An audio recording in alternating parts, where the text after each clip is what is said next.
പങ്കിടലിൻ്റെ നോമ്പനുഭവം എന്നതാണ് ഇന്നത്തെ നമ്മുടെ ധ്യാന വിഷയം. അതിന് ആധാരമായി നിശ്ചയിക്കപ്പെട്ടിട്ടുള്ള വേദഭാഗം മത്തായി എഴുതിയ സുവിശേഷം 5-ാം അധ്യായം 38 മുതൽ 48 വരെയുള്ള ഭാഗങ്ങളാണ്. യേശുക്രിസ്തുവിൻ്റെ പഠിപ്പിക്കലുകളിൽ ആഴമേറിയ ഒരു പഠിപ്പിക്കലാണ് ഈ ഭാഗത്ത് വിവരിക്കുന്നത്. ഇവിടെ സ്നേഹത്തിൻ്റെയും അഹിംസയുടെയും ഒരു മാതൃക യേശു നമ്മെ വരച്ചു കാണിക്കുകയാണ്.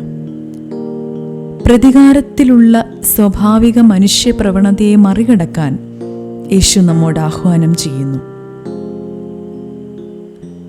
ശത്രുക്കളെ സ്നേഹിക്കാൻ യേശു നമ്മെ പ്രേരിപ്പിക്കുകയാണ്. ക്ഷമയുടെയും കൃപയുടെയും പരിവർത്തനാത്മക ശക്തിയെക്കുറിച്ച് ഈ നാളുകളിൽ നമുക്ക് ധ്യാനിക്കാം. ഈ പഠിപ്പിക്കലുകൾ സ്വന്തം ജീവിതത്തിലും ശുശ്രൂഷയിലും ഉൾക്കൊള്ളിച്ച യേശുക്രിസ്തുവിൻ്റെ അഗാധമായ മാതൃകയെക്കുറിച്ച് നമുക്ക് ഈ നാളുകളിൽ ചിന്തിക്കാം.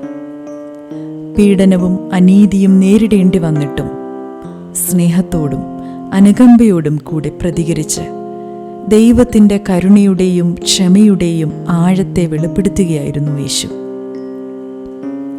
എല്ലാ സൃഷ്ടികളോടുമുള്ള ദൈവത്തിൻ്റെ അതിരുകളില്ലാത്ത സ്നേഹത്തിൽ വേരൂന്നിയ മനുഷ്യൻ്റെ ധാരണയെ മറികടക്കുന്ന ഒരു സ്നേഹമാണ് യേശുക്രിസ്തു നമുക്ക് കാണിച്ചു തന്നത്. ഈ നോമ്പ് നാളുകളിലൂടെ സഞ്ചരിക്കുമ്പോൾ എല്ലാവരോടും ക്ഷമയുടെയും അനുകമ്പയുടെയും സ്നേഹത്തിൻ്റെയും ആത്മാവിനെ സ്വീകരിച്ചുകൊണ്ട് യേശുക്രിസ്തു കാണിച്ചു തന്ന ഈ മാതൃക അനുകരിക്കാൻ നമുക്കും പരിശ്രമിക്കാം. ദൈവം നമ്മെ ധാരാളമായി അതിനെ അനുഗ്രഹിക്കട്ടെ.